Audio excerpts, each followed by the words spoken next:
ಈ ವಿಡಿಯೋವನ್ನ ಪ್ರತಿಯೊಬ್ಬ ಯುವಕರು, ಪ್ರತಿಯೊಬ್ಬ ಪುರುಷ ಜತನದಿಂದ ದಯವಿಟ್ಟು ನೋಡಿ. ಯಾಕೆಂತಂದ್ರೆ ನಿಮ್ಮ ಜೀವನ ಇದರಲ್ಲಿ ಎಷ್ಟು ಸೂಕ್ಷ್ಮವಾಗಿದೆ. ಇವತ್ತು ಒಂದು ಗಂಡು ಹೆಣ್ಣಿನ ಸಂಬಂಧದಲ್ಲಿ ಇವತ್ತು ಕಾನೂನಾತ್ಮಕವಾಗಿ ಗಂಡು ಎಷ್ಟು ಸೂಕ್ಷ್ಮಾತಿ ಸೂಕ್ಷ್ಮವಾಗಿ ವರ್ತಿಸಬೇಕಾಗಿದೆ.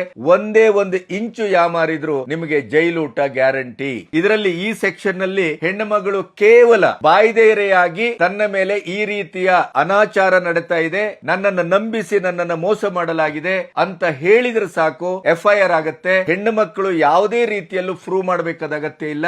ನೇರವಾಗಿ ಅದಕ್ಕೆ ಆಹಾರವಾಗುವಂತ ಪುರುಷ 10 ವರ್ಷ ಜೈಲೂಟವನ್ನ ಗ್ಯಾರಂಟಿಯಾಗಿ ಊಟ ಮಾಡಬೇಕು. ವರದಕ್ಷಿಣೆ ಕಾನೂನಿನಲ್ಲಿ ಎಷ್ಟು ಹುಡುಗರ ಒಳ್ಳೆ ಗುಣನಡತೆ ಇದ್ದಂತ ಹುಡುಗರು ಕೂಡ ಬಲಿಯಾದದ್ದನ್ನ ನಾವು ಗಮನಿಸಿದ್ದೇವೆ. ಯಾವಾಗಲೂ ಒಂದು ಕಾನೂನು ಅಂತ ಬಂದಾಗ ಅದರ ಒಳ್ಳೆದೂ ಇದೆ, ಅದಕ್ಕೆ ಕೆಟ್ಟ ಮುಖವೂ ಇದೆ. ಹಾಗಾಗಿ ಈ ಕಾನೂನು ತೀರಾ ಸೂಕ್ಷ್ಮವಾಗಿರೋದ್ರಿಂದ ಇವತ್ತಿನ ಸುಶಿಕ್ಷಿತ ಹುಡುಗಿಯರು ಅದನ್ನ ಸರಿಯಾದ ರೀತಿಯಲ್ಲಿ ಬಳಸಿಕೊಂಡ್ರೆ ಸಂತೋಷ.